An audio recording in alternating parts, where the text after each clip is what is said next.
सरकार काय करतं, सरकार काय त्याच्यावर ऍक्शन घेते हे सर्वांना तुम्हाला माहिती आहे. परंतु आज मला शिंदे साहेबांनी कालच या ठिकाणी यायला सांगितलं होतं, परंतु आज आम्ही या ठिकाणी पोहोचलो. उदय सामंत आता 1-1.5 तासात पुन्हा ते पण येणार आहेत. मी सकाळी 11 वाजता भेटला. एखाद्या ठिकाणी जायचं, तिथं शांतपणे बोलायचं, काहीतरी सरकारला दिलासा द्यायचा आणि निघायचं, असं न करता सकाळी मी 11, 11:30 आल्यानंतर जे एसपी या ठिकाणी आलेले आहेत ते पहिले संभाजीनगरचे डीसीपी होते आणि विधानसभेमध्ये घोषणा केल्यानंतर तातडीनं त्यांची ऑर्डर काढण्यात आली. ते इथं आले जाऊन त्यांना भेटलो. मुळामध्ये आपण ज्या घटना पाहतो, अनेक लोक आपापल्या पद्धतीने तर्कविरुद्ध लढवत असतात. घटनेचं गांभीर्य सर्वांना आहे, पण नेमकं काय घडतं याची माहिती सुद्धा आपल्याला असली पाहिजे. संभाजीनगर निघताना पुन्हा पुन्हा त्यांनी फोटो पाहत होतो संतोषचे. त्याच्या अंगावरचे जर जखमा पाहत होतो, त्या जखमा पाहिल्यानंतर मनामध्ये असं चीड निर्माण होत होती. एखाद्याला इतकं अमानुषपणे पण मारू शकतात, याचा अर्थ असा होतो की त्यांनी ते अमानुष दाखवताना कोणताही विचार केलेला नाही. सर्व शरीरावर ज्या जखमा आहेत त्या इतक्या भयानक होत्या. त्या संतोषने ते झेलल्या कसं असेल हा एक प्रश्न आहे. त्याची जीभ काय कापली, त्याच्या डोळ्यावर काय जाळलं गेलं, त्याच्या पाठीवरची वार काय असते. आणि मग चीड या गोष्टीची आली की असे भूतगत या बीड जिल्ह्यामध्ये पुन्हा निर्माण व्हायला लागले तर उद्या बीड मधला नागरिक सुद्धा सुरक्षित राहणार नाही. म्हणजे कधी काळी आपण एखाद्याला घाबरत होतो तशी दहशत या बीडमध्ये तयार व्हायला लागलेली, हे माझं स्पष्ट मत. तुमच्यातल्या कोणी जर म्हणलं की नाही एखाद्याचं नाव घेतलं तर त्याला भीती वाटली पाहिजे की नाही ती काळी स्कॉर्पिओ येणार आहे, मग आपल्याला ती मारणार आहे. म्हणजे या पद्धतीची जी दहशत होती त्या व्हिडिओतून सुद्धा दिसली. आणि म्हणून मी एसपीकडे गेलो. एसपीशी बोलताना त्यांना सांगितलं की नेमकं काय चाललंय.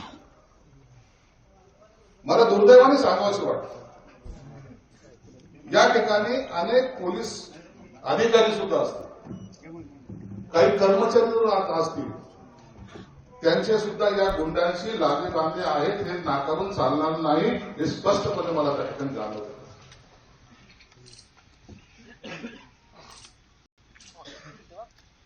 मी एसपीला बोललो, पहिले जर काही लीड करायचं असेल तर पहिले डिपार्टमेंट लीड करा. गुंडाला मारणं किंवा गुंडाला अटक करणं किंवा गुंडाचा सगळं त्याला शिक्षा देणं हे भाग आपण करूच करू, परंतु त्याचे जे पाठीराखे आहे बाकीचं सोडून द्या. परंतु जेव्हा डिपार्टमेंटमधला माणूस त्याला जर सहकार्य करत असेल तर ते सर्वात खतरनाक आहे. काय भावना होती लोकांची, काय बिघडवणार आहे आपण त्याला जर अटक केली तर पोलिसच अटक करणार आहेत आणि पोलिसच त्याची देखभाल करणार आहेत, पोलिसच त्यांना पुन्हा सांभाळणार आहेत आणि काही दिवसांतर बाहेर तोच येणार आहे. मग आपलं काय होईल. हे जे वातावरण या बीड जिल्ह्यामध्ये झालेलं आहे, कधी काळी बीड गडचिरोलीला एखादा नक्षलिस्ट जर एखादा काम करत असेल तर त्याला नक्षलिस्ट म्हणून आपण त्याच्याकडे टार्गेट केलं जातं. पण बीडमध्ये इतर अनेक धंद्यामध्ये जे लोक गुंतलेले आहेत ना, कोणते कोणते धंदे आहेत सर सर्व बीडच्या लोकांना माहिती, काय काय धंद्यामध्ये कोण कोण गुंततंय आणि किती त्याची दहशत आहे. मी एसपीना तेच बोलतो की तुम्हाला एक चॅरिटी जॉब दिला. देशमुख असं व्हॉट्सअपवर आलं कोणी कोणाच्या याच्यावर सही केली याच्यावर काही अवलंबून नसतं. हा जो मेसेज पास करण्याचा प्रकार आहे ना, आम्ही जेव्हा या ठिकाणी आलो तर आम्हाला त्या पद्धतीने सांगण्यात आलेलं आहे की तुम्ही जाऊन वस्तुस्थिती पाहून तातडीने काय करायचं ते मी करतो म्हणून सांगितलं की ना शिंदे साहेबांनी. म्हणून आम्ही इथं आलो, उगाच तरी सांत्वना द्यायला नाही आलो. जे काही करायचं ते आपल्याला कोणत्या पद्धतीने करायचं त्याची दिशा ठरवण्यासाठी आम्ही आलेलो. एसपीला सांगितलं, एसपीला काही नावं सुद्धा मी दिलेली, त्यांना सांगितलं की इथं काय घडतं, कोण कोण आहेत, कसे कसे आहेत. आज त्यांनी 11 वाजता क्राईमची बैठक घेतली. क्राईमच्या सर्व लोकांना बोलवलं होतं. ते सर्व त्यांच्या मिटिंगमध्ये काय झालं ते तेच झालं. परंतु एसपीने सुद्धा मला असोसिएट केलंय की साहेब या 2-4 दिवसामध्ये सर्व आरोपी अटक होतीलच, ही गॅरंटी मी तुम्हाला देतो. हो काय होणार आहे, माझी बदलीच होईल, आणखीन काय होईल, पण मी आरोपीला अटक केल्याशिवाय राहणार नाही असं एसपीने मला ठामपणे सांगितलं. मी त्यांच्यावर विश्वास ठेवतो, कारण की त्यांनी माझ्याकडे काम केलेलं आहे. त्या अधिकाऱ्यांना सुद्धा तुम्ही सर्वांनी सहकार्य करा. चुकत असेल तर त्यामुळे माफ करायचं नाहीच आहे.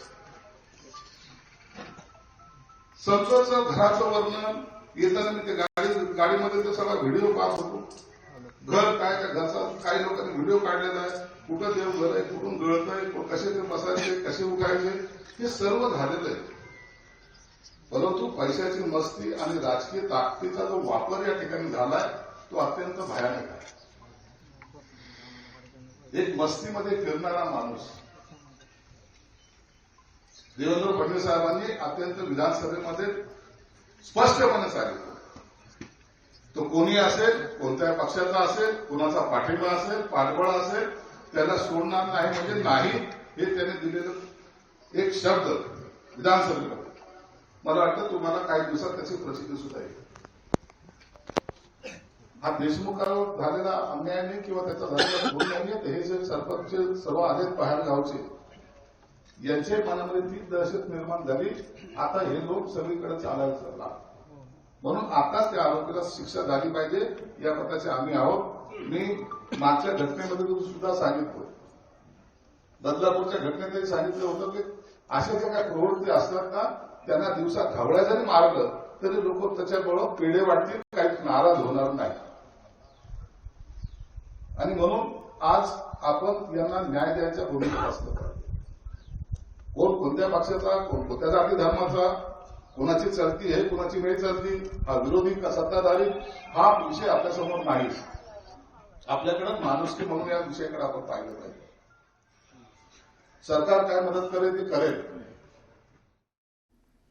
मंत्री संजय शिरसाट मस्साजोगमध्ये आले. संतोष देशमुख यांच्या कुटुंबियांची त्यांनी भेट घेतली आणि ते आता उपस्थितांशी बोलतायत. आपण यानंतर बघूयात सुपरफास्ट 100 बातम्या.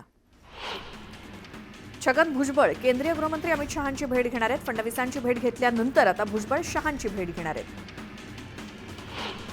नाराज छगन भुजबळांनी देवेंद्र फडणवीसांची भेट घेतली. फडणवीसांनी माझं म्हणणं ऐकून घेतलं. 8 ते 10 दिवस द्या, पुन्हा भेटू, यावरती मार्ग काढू, सर्व काही शांततेत घ्या, असं फडणवीस म्हणाले. त्याची माहिती छगन भुजबळांनी दिली.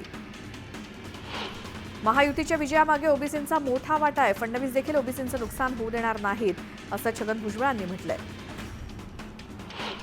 भुजबळांची नाराजी हा आमचा पक्षांतर्गत विषय आहे, आम्ही तो विषय सोडवू, असं म्हणत अजित पवारांनी छगन भुजबळांवर बोलणं थेट टाळलं. भुजबळांवरती अन्याय झाला, महायुतीनं त्यांची मतं घेतली आणि त्यांना बाजूला केलं. मात्र भुजबळ आता नवा पर्याय शोधत असतील तर त्यांना शुभेच्छा आहेत, अशी प्रतिक्रिया विजय वडेट्टीवार यांनी दिली. गडचिरोलीचं पालकमंत्रीपद काही लोकांना कायम आपल्याकडे हवं असतं. गडचिरोलीचे मध्ये ज्या मायनिंग कंपन्या आहेत, कोट्यवधी रुपयांचे उद्योग आहेत, त्यातून मलिदा मिळावा यासाठी हे सारं सुरू असल्याची टीका संजय राऊतांनी एकनाथ शिंदेंचं नाव न घेता अप्रत्यक्षपणे केली. कालचा लग्न सोहळा हा राजकीय विषय नाही. उद्धव ठाकरे आणि राज ठाकरे हे एका कौटुंबिक कार्यक्रमाच्या निमित्ताने एकत्रित आले, त्यामुळे त्यामागे काही राजकीय हेतू होता किंवा नव्हता, अशी प्रतिक्रिया संजय राऊतांनी दिली. मुख्यमंत्री देवेंद्र फडणवीस आणि अजित पवारांनी धनंजय मुंडेंना मंत्रिमंडळातून बाहेर काढावं, त्यांची चौकशी करावी, तरच संतोष देशमुख यांना न्याय मिळेल, अशी मागणी नाना पटोलेंनी केली. अधिवेशन संपताच अजित पवार प्रशासकीय कामांमध्ये सक्रिय झालेत. पुण्यातील विविध कामांचा अजित पवार आढावा घेत आहेत. उपमुख्यमंत्री झाल्यानंतर एकनाथ शिंदे प्रथमच त्यांच्या दरे गावी आले आहेत. यावेळी एकनाथ शिंदेंनी शेतीची पाहणी केली. मंत्री धनंजय मुंडे आज बीडमध्ये दुपारी माध्यमांशी संवाद साधणार आहेत. संतोष देशमुख हत्या प्रकरणात धनंजय मुंडे यांचे निकटवर्तीय वाल्मिक कराड यांचं नाव आलेलं आहे. ही आता थेट दृश्य आपण बघतोय. परभणीतली राहुल गांधी यांचा ताफा पोहोचलेला आहे. सोमनाथ सूर्यवंशी यांच्या कुटुंबियांची भेट घेण्यासाठी राहुल गांधी परभणीत पोहोचलेत. रस्त्याच्या दुतर्फा सगळे काँग्रेसचे कार्यकर्ते जमलेले दिसतात.